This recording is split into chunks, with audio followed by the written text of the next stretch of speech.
The genesis for this talk began as I started to work with students and with organizations that were interested in understanding how to develop a social media presence. And I think that everyone's first instinct is to jump right into it. I want to figure out, what can I say, what can I do, how do I reach my customers? And I think in doing that, we often skip the important step of listening. And the value that we gain from understanding what's going on in our environment. And just as good citizens, both in our classes and in our organizations, we've been taught the value of listening as an individual, of hearing other people, absorbing what they're saying before we speak. And I think the same holds true for organizations, especially in these new environments where the territory is uncertain. It's really important to figure out how to listen and how to listen well. And so we'll start out with that, looking at all the different things that we can hope to gain when we focus on listening.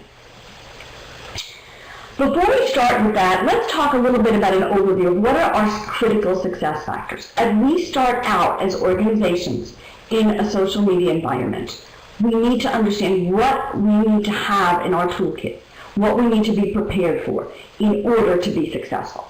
And the first piece is our goals. We can't just enter with the idea of, let's see what's going on. Let's get a lay of the land. Let's just, go as we can and do whatever's possible. We really need to have goals. And it may not be driving sales specifically at the beginning, but it can be very specific objectives, such as measuring customer satisfaction or creating greater customer engagement or gaining exposure for our new product or our new marketing campaigns. Tied into that is the concept of measuring activity. So we can't measure what we're doing unless we have a goal. And you'll hear this throughout our talk today. I am obsessed with measurement.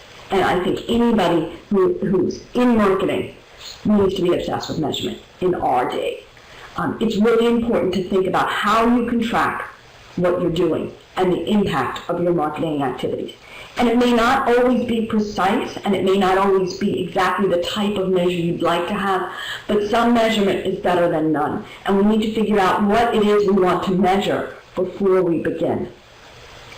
And the third piece is listening purposefully, as we'll talk about in this presentation. Not just hanging out, but really figuring out what you need to pay attention to and paying attention to that in a very systematic way. And the final piece, because after we've listened, and sometimes before we're finished listening, we need to respond, and I'll talk about that in more detail.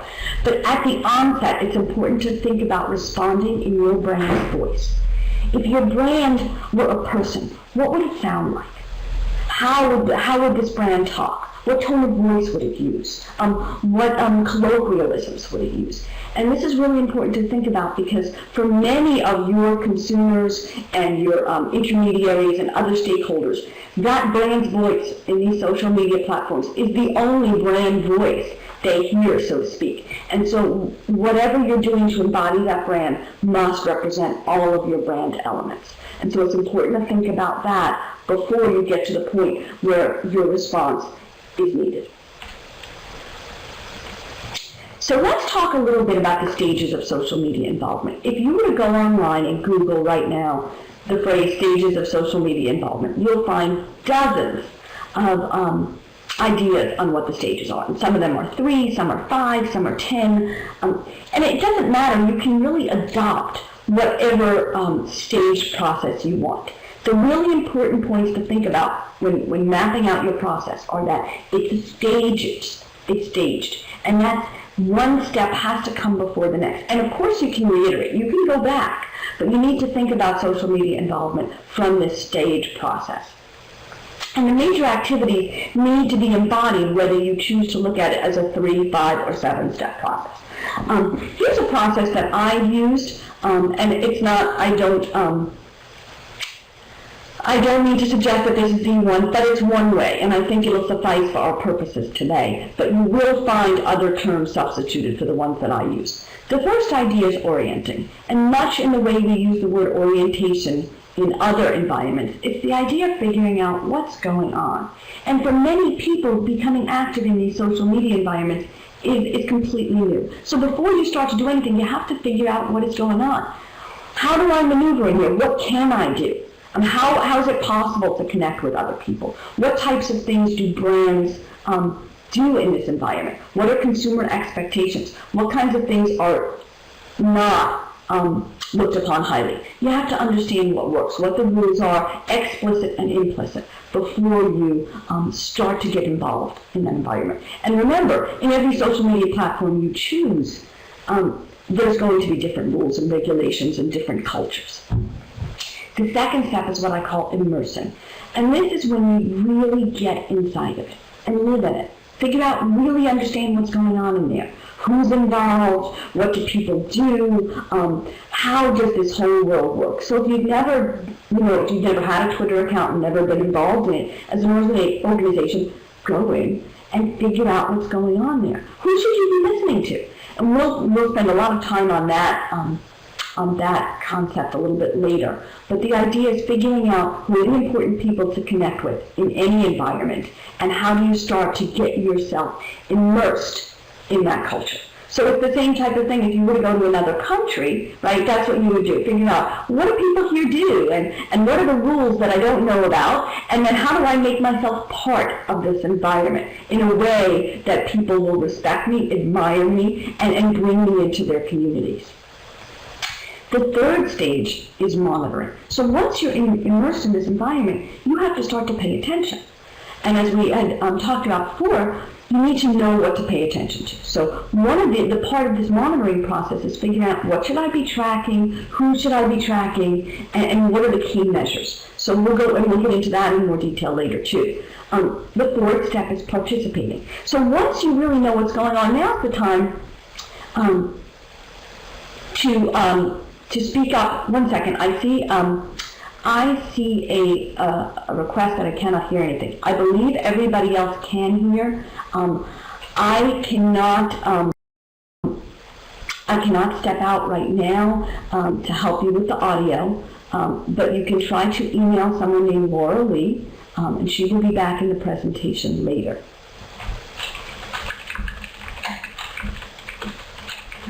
Okay, good. So, participating. So now you have to figure out, all right, once I know what's going on, how do I start to engage?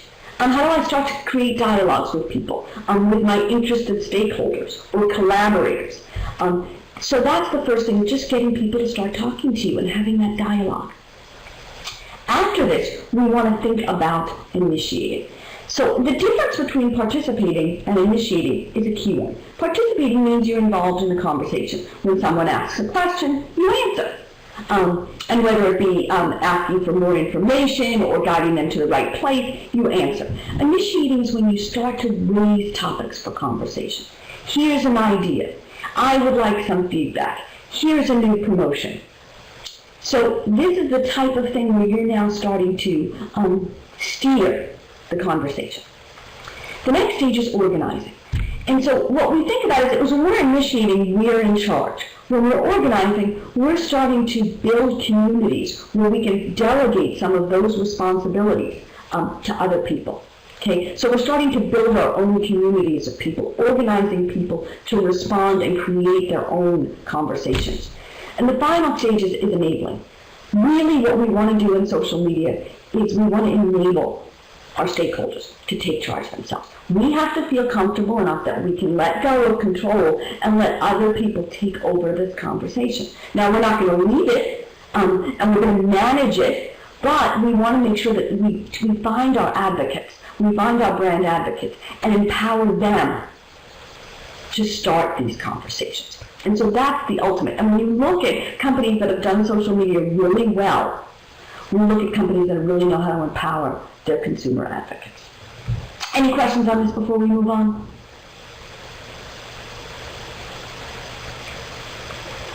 Okay, terrific. What I wanted to bring up here is some work that's been done by Charlene Lee and Josh Bernoff, and you may be familiar with them. They've published some incredibly valuable resources on social media, and their book, Energizing the Groundswell, is a very popular one. And they worked on something called Attaining Social Maturity. And the citation is there, and you can also look for some of their blogs and other resources online. Why I introduce this here is because I think they've done a phenomenal job of identifying what resources you need to consider overall and at each stage. And this list here, experience, resources, processes, measurements, commitments, culture, those are things that you need to have in your organizational toolkit as you embark on a social media strategy. The really important point for our discussion here is that these resources change depending on what stage you're in. So the types of experience you'll need in the immersion stage are going to be very different than types of experiences and resources you'll need when you start to empower or enable your consumers. So you want to think at each stage how those requirements change, and you want to think about how you can put those resources in place so that you will be ready for the next stage. And again, as we talked about, the measurements change, the processes change, and the culture needs to adapt to that environment. So it's important to think about where you are now and where you're going and how those resources change. So here we're going to focus on listening. And this graphic, I think, says it well, because when we think about listening, we think about listening to that guy with the megaphone, right? Because when we're going to listen, we're listening to him. But when we're in social media, what we really want to think about is listening to those people who are listening to him. So we're not just paying attention to the guy on the soapbox. We're paying attention to everybody who's listening to him. What are they doing? How engaged are they in that content? And what are they going to do with it? Do they go and pass this information on to other people? Do they go and embody it in their own content? We want to pay attention not only to that stream of voices, we want to pay attention to the recipients as well. And we'll talk a little bit about how we would do that. And so the next piece is, who do we listen to, right? So I've talked about how important listening is. But who do we listen to? In the two major categories, and there are others, but for our purposes today, we'll focus on these two, are customers and competitors. And we talk about customers, we'll start to talk about segmentation in the next slides, but we want to think about people who are our customers now, who were our customers and are not anymore, and those people who might potentially be our customers in the future. And the same holds for competitors. We want to think about companies that are our competitors now, but we also want to think about down the road, who should we really be paying attention to, and who do we want to keep tabs on. And again, we'll get back to these, but it's important to look at all of these activities as directed to specific groups of what I'm calling, in a broader sense, stakeholders. So let's first look at customer insights. What can we gain from listening to our customers? And what do I mean by listening? I mean looking at what they're doing. So let's say I start a Facebook page for my organization, or specifically for my product line. And I'm going to start to see how my consumers are paying attention to and interacting with my activities on my Facebook page. First, I want to look at segmentation schemes. Can I get a sense of who these customers are and how I might begin to segment them? So we can start out with simple demographics and geographics. And those are, we can look at how old they are and where they live in the country and what professions they're in, other relevant variables. That's the simple part.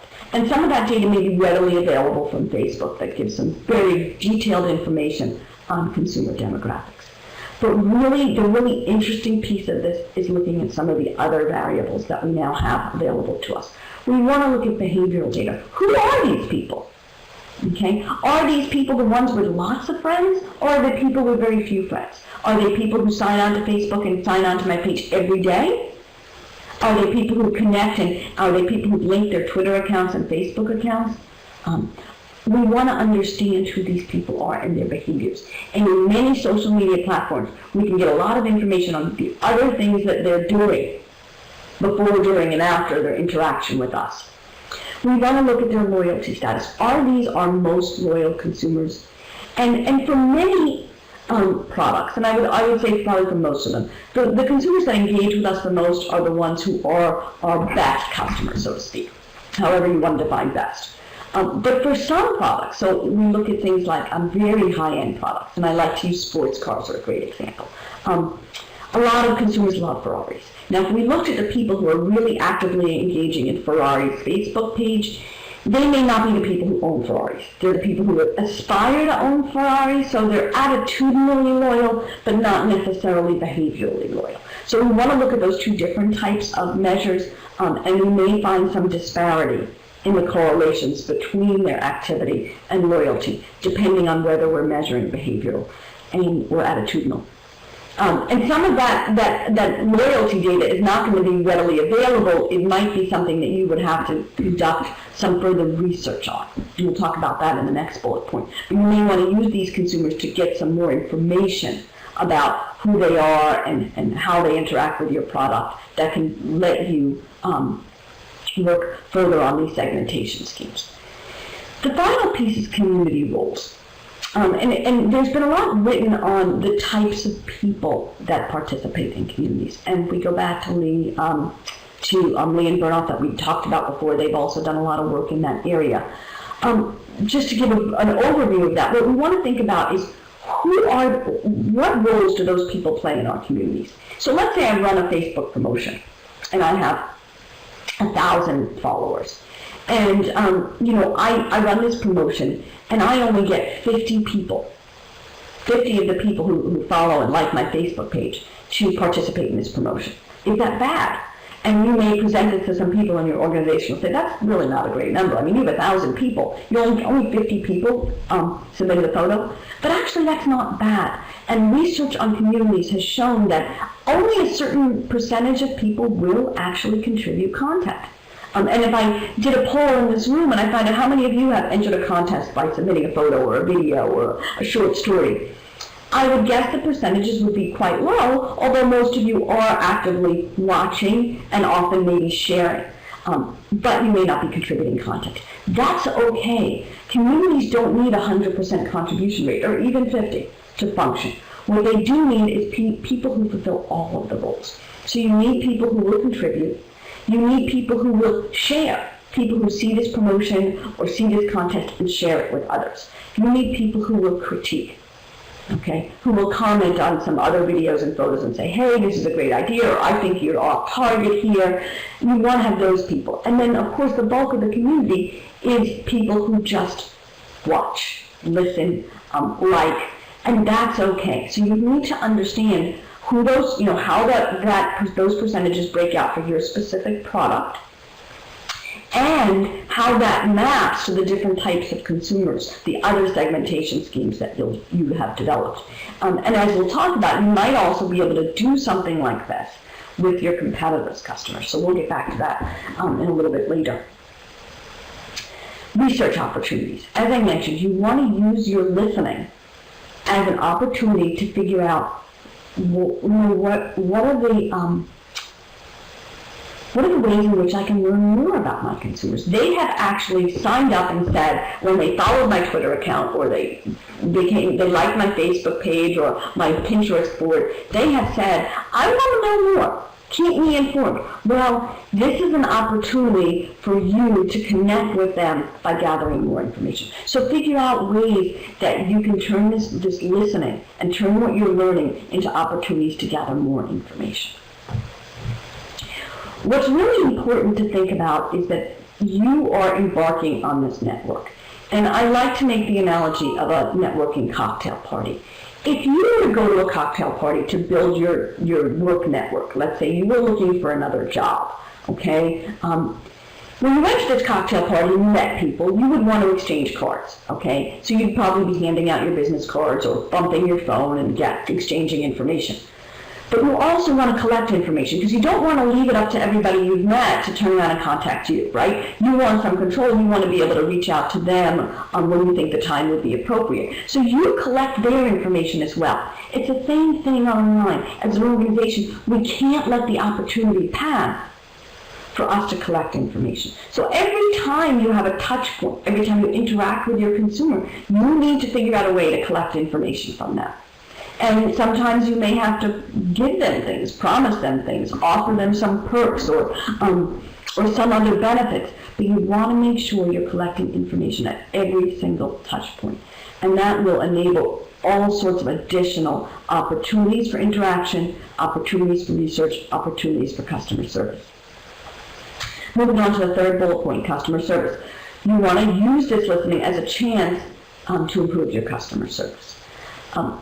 Right now, we've seen that Twitter has really gained momentum as the customer service platform for most organizations. The companies that are doing it really, really well have dedicated customer service people monitoring those Twitter accounts, and they respond immediately when a consumer posts a complaint.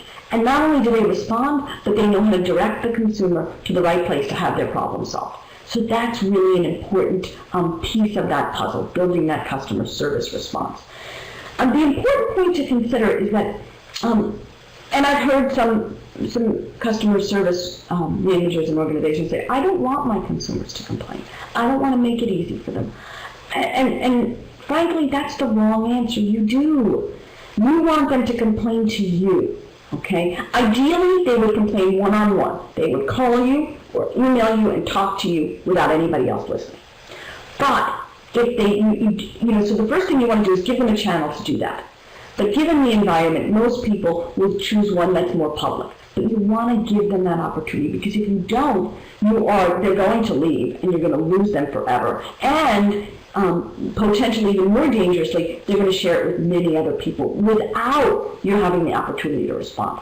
So the more opportunities you can give the customer to give you feedback, and the more opportunities you have to respond positively to them, the better your customer service can be and the better your prospect of customer retention. So you want to look at at everything you're doing as a way to just channel into the customer's thinking process and build customer service response opportunities. While you're listening to customers, you want to look at ways to quantitatively measure what they're doing. So you want to think about ways to calculate not only their exposure, but also their response. And we'll talk about those specifics in a little more detail. In any social media platform, there may be different measurement tools. For example, and I'll give you, if we look at Twitter, Twitter's a fabulous resource for quantitative measurement because everything you do on Twitter is public. And so if you have 100 followers, okay, you can figure out how many followers your followers have. And when we talk about exposure, we'll talk about these are first order and second order effects. So if we think about I tell my 100 followers a promotion, then there's initially 100 people exposed. But if each of those 100 people have 1,000 followers, right? So assuming no duplication, now I have 100,000 second order followers. So we know that with Twitter, we know what those second order effects are. We don't know as much on Facebook, and we don't know as much on some other platforms. So we have to figure out what we're capable of knowing. If you look at, another example might be LinkedIn, if you look at how you can look at concentric circles, levels of connectivity. So if you search for any person, you can see how many people they are removed from you. You don't have that capability on Facebook. Internationally, there are a number of platforms in Asia that are like Facebook and offer you even more information on the people that are viewing your pages and how they're passing on your information. So you want to look at any platform and look at what's possible, and then look at what's really meaningful to you. And the final piece on this is a push for qualitative data analysis. And that's really important because there's so much out there that really lets us dig in deeply. So what you really want to think about is, how do I develop a way to listen to all these conversations and make sense of them without having someone spend day upon day upon day of just trolling through all of that data? And so there are some fascinating tools out there for qualitative data analysis. And it's basically content analysis of the conversations. And so what you can start to do is listen to conversations and quantify, measure what you're hearing. Let me give you an example of TripAdvisor. Let's say I'm a hotelier and I want to listen and I want to be able to understand what my customers are saying about my hotel. Do I just count the negative reviews, or do I look more deeply into what they mean by negative? And so we can think about evaluating the differences based on what words are next to negative. Okay, so if I see poor next to location, I can classify that as one type of comment. If I see poor next to customer service, that's a different type of comment. And when I'm looking at trying to figure out how I'm doing, you want to think about the difference between negative comments and really negative comments. So if you're a hotel and you have a lot of comments on your poor location, frankly, there's really nothing you can do about that. And so it's really not that bad. If the only thing people can say about your hotel is that it's a bad location, that's actually not so bad. What you really need to do is make sure people understand the location before they make their reservation, and they understand all of the positive things they're going to get out of it, even given the location. You don't want to attract people for whom location is the most important variable, because inevitably they'll be disappointed. So you can use that and build upon it and try to focus your marketing on those attributes that you can excel upon. If the bulk of your negative comments are how poor your front desk people were, okay, or your restaurant service, those are issues that you can address and manage and that you really want to pay attention to. You can also start to look at how your negative comments compare to your competitors, okay? Are all of the travelers complaining about the size of the hotel rooms? And if they are in a place like New York City, then really it's not that negative. Everybody has a small room, and it's not something that you should focus on. So you can look at those types of content analyses as ways to really dig deeper into the negative and positive content. And then you can also look at other things like tone that can help you assess customer perspectives. So we want to look at quantitative measurements, and we want to look at that conversation and figure out what tools are available for us to dig in deeper into those conversations that are not as time consuming as sending someone out just to listen and take some notes. That's a lot in one slide. Any questions at all?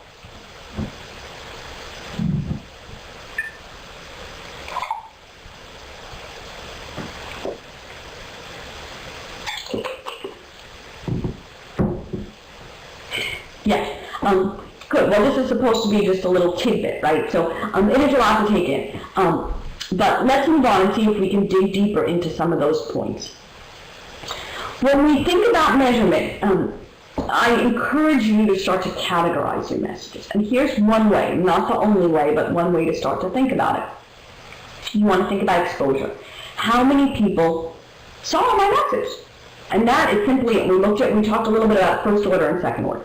So I'm talking to you, I'm talking to everybody in this room, okay? And that's the first order exposure for today's presentation. Okay, so we'll look at that. We can also look at how many of you go back to your jobs and say, hey, I heard this today, and I really want to start to take some initiatives on this. And those people will be second order. And maybe those people will tell other people. And that will give me a bulk, a bigger, broader sense of the exposure. If I wanted to measure what happened as a result of this, I might want to look at not only how many people were exposed, but I want to look at response. What did you do? Okay, what did you do after hearing this? So I would go onto Twitter, I'd go onto the blogosphere, and I'd just try to quantify how many people mentioned this talk in their blog. Okay? I can look at, and maybe I can see how many people connected with my Twitter account. Okay, how many people started following me? So those are the kinds of things you can start to look at, response to my activities. And there can be a broad range. If you're selling something, obviously a great response is going to be somebody buying. Okay, but that's not always the ultimate measurement for any specific marketing activity. Contribution. We want to look at not only how many people responded and did something, but often if we're creating a community, we want to look at how many people actually got involved and shared. So how many people saw my comment about this presentation and said, hey, you talked about this, but there's this other great resource that I'd like to add. Okay, and that's a different level of involvement. And then finally, the idea of sharing. So not just your activity, but how many other people did you pass that on to? And that ties into exposure, but I did want to break it out because it's really important to think about looking at which of your consumers are the ones that are sharing the most. And it tends to not be evenly distributed. There are people who share often, you probably know them, have a few in your circles, And they're the people that often have a lot of friends and like to be at the center of communities. And that's a good thing. So as a marketer, if you can identify who those people are, those are the people that you want to be exposed to your messages first. Now, one thing to think about when we're looking at all these measures are some different ways to look at it. And I want to talk about breadth, depth, and time. So breadth is broad exposure across any category that you want to look at, across all of my consumers, across all of my intermediaries, across all of my shareholders. But we also want to look at depth. How deep is that exposure? How often do people keep coming back? Okay, how often do they continue to interact? So not only did you respond to me once, but you responded 3 times. And that really is another measure of your engagement. And the final piece is time. We need to set a time frame. And time is really important. So if we go back to the analogy of this seminar, let's say I'm looking at what my exposure is. And right after you get out of this session, and 20 minutes to a half an hour, you go out and you tell more people and you pass this on immediately. Okay, so by the end of the day, it's the top trending topic on Twitter. So we're getting a really quick response, and that says a lot. More likely is you may have something else to do after, and then maybe you'll mention it in a meeting on Friday or in a networking event, and it'll slowly start to trickle in. You want to understand for your organization, for your consumers, for your messages, what is the reasonable time frame? And that's really important because imagine if I offer a promotion. So I'm a service organization and I provide consulting services, and I'm doing some type of a seminar, and if people come, they can get involved in my training programs and I'm going to give a discount. I want to understand what is that decision process that people go through to make the decision to sign up for the training.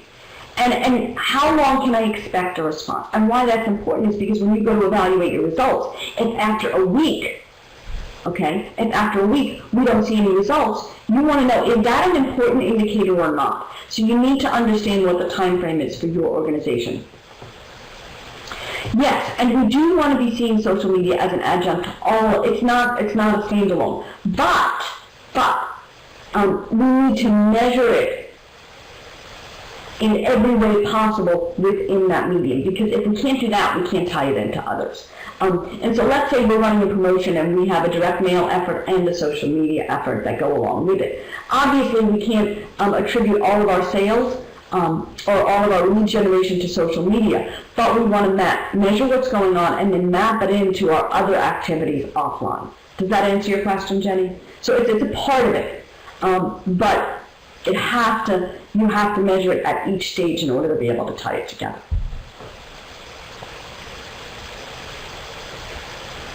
Okay, and that's a really important thing. And I think there was this promise early on that, once we're on the internet, we'll know everything. We can track the ROI on every single marketing activity we have. And the answer is no, we can't.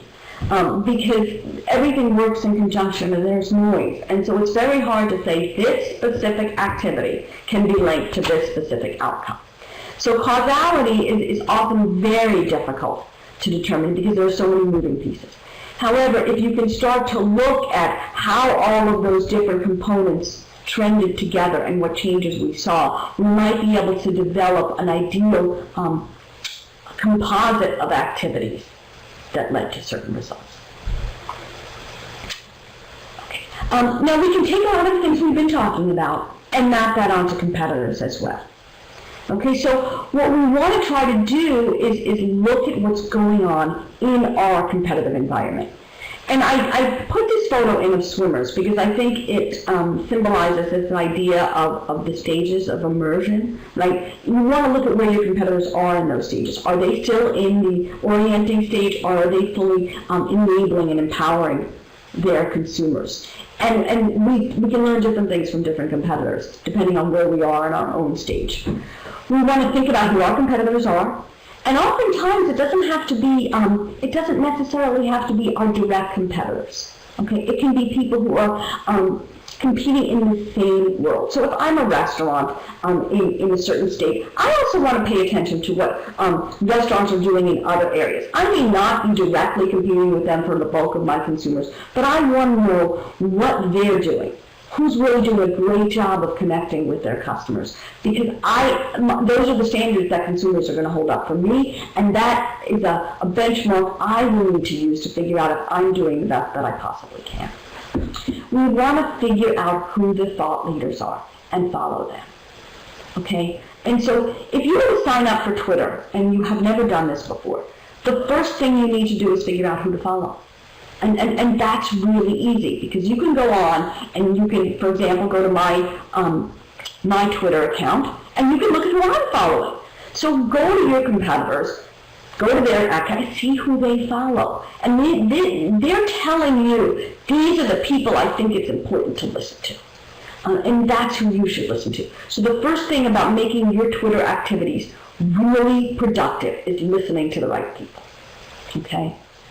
And you'll have to go through that decision of whether you want to listen to follow all the people who follow you. But really, the most important decision is those thought leaders. Who are the people that you should be paying attention to? You want to take a look at your competitors' campaigns and reverse engineer them. So just as you would break a product apart and figure out how did they make it, you want to take their campaign and think about, okay, what are they measuring? You can measure that too. If they're measuring how their Twitter followers are increasing after their new brand repositioning campaign, you can measure that too. So there's a lot of publicly available information if you can start to just pay careful attention and start to really develop systematic measurements. And finally, as I mentioned before, everything we've done with our own customers, we can in essence do with our competitors' customers as well, taking a look at their activities, their engagement, their involvement with competitors' campaigns. It makes for very little privacy, and know that while you're out there on your Facebook pages and your Twitter pages and your LinkedIn accounts, your competitors are, if they're really good, doing these same things. So understand that the things that you're doing are now public, more so than before. Any questions about that?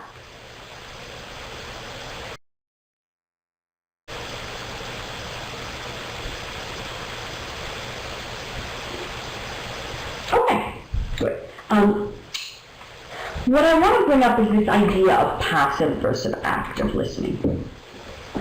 Know when it's time to speak up. And I know I'm going to contradict myself, because at the beginning I talked about the stages, that you're going to go and you're going to orient yourself, and then you're going to monitor. But sometimes you don't have the luxury of just sitting and listening. You're going to need to respond. So when a customer says, I had a very bad experience with your organization, and I need to figure out how to get some resolution, you have to respond, okay? So you have to know when it's time to speak up, and what the right time frame is for you to speak up, okay? When, is it something where I need to respond within the hour, within 6 hours, within 24 hours? And for most social media, you don't have much more time than that. There are certain crisis situations where you may be able to delay a response by saying, yes, I hear you and I'm working on it, but you have to be able to know when it's time to speak up and who to talk to. And that's really important. When you're developing an organizational network of people that are going to be active in these environments, it's very important to be well connected. And I've seen many organizations hire people to manage their Twitter accounts or their Facebook accounts, and they're in a small town on the East Coast while your organization's on the West Coast. And those people may never have stepped foot in your headquarters. And so when they see a problem, how do they know who to connect with to get answers? And so what you need to make sure is that the people that are working in your social media platforms are well connected to one another and to the key people in the organization that can operationally take action. Learn from other responses. Go Google social media fail, okay, and see who's made some really big mistakes, and learn from them. And look at who's, Google social media successes, okay, social media awards. Look at who's getting recognition for doing things right, and pay attention to them. And it doesn't have to be in your industry or your own geographic area. It can be anyone. Learn from what people have done right and what they've done wrong, so you can start to develop frameworks for your activities. Take notes. Be careful about measuring things, because when you go back and you think, I should have noted this before I started this campaign, oftentimes it's too late later. So be very careful about making really understanding what is going on at any point in time so you can measure responses over time. And I mean obsession. You don't want anything to happen that you haven't measured. Because when you do that, you can start to connect the dots. So if you see, we've had certain things going on in the media, and I see that my Twitter followers are increasing. Why is that happening? And if I hadn't measured that, if I hadn't mentioned media mentions and Twitter followers, I hadn't measured both of those pieces, I wouldn't be able to connect them. So we want to look at correlations in the data that we've collected in order to start to put those pieces together. Finally, let the speaker know you're paying attention. And so just as when I go through these slides, and at certain points I say, hey, is everybody, are you okay? Do you have any questions? I'm finding out that you're paying attention to me, okay? And if nobody answered, I feel like maybe nobody was listening to me. And so it's really important when people are talking to you to let them know you're listening. Hey, great to have you on board, glad you're joining. Something that shows that you are paying attention, okay? Because if you're silent, no one's sure. And people want to know that there's someone at the other end engaging with them, okay? And finally, this idea, when you're listening, listen outside of the box. Don't just stay in your own little corner of the world with your specific set of competitors that you always pay attention to. Start to look broadly. Look at different industries. Look at thought leaders. And it may not be, it may be in the computer industry or in the consumer packaged goods industry or in the business services. Find out, people who are considered thought leaders in different industries. People who are thinking about social media differently. Okay, and connect with them, learn from them. You want to use different discussion forums. Don't stay in the same areas. Figure out different ways to engage with different people. Find collaborators. And, my first instinct is to find partners in crime. But I don't like that because maybe it would be interpreted incorrectly. But the idea is to find people who are also on this adventure.